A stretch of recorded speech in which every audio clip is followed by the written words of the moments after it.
Largo's vision is to be the community of choice in Tampa Bay. To accomplish that, the city has a new strategic plan, which features 3 key focus areas: sustainability, public health and safety, and community pride. Largo's mission is to provide superior services, and the annual budget is a roadmap that's all about how your tax dollars are used to make that happen. The fiscal year 2018 budget totals about $149 million. That total comes from a variety of revenue sources, such as user charges, property taxes, and funding passed through from other levels of government, like state and federal.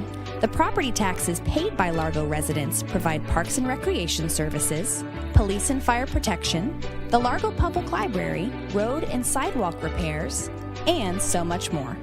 Did you know that to receive all those services, property taxes cost the average homeowner in Largo only $512 per year? Believe it or not, that's less than the average cable bill at nearly $1,200 per year. Wow, that's a lot of bang for the buck.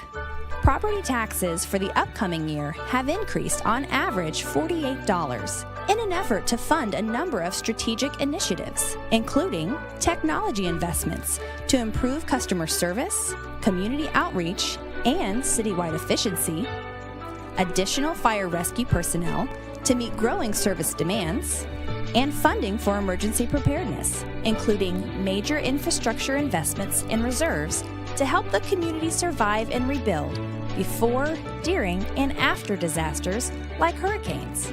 So rest assured, Largo is working hard to be naturally responsible with your dollars. Looking for more reasons why Largo is the community of choice?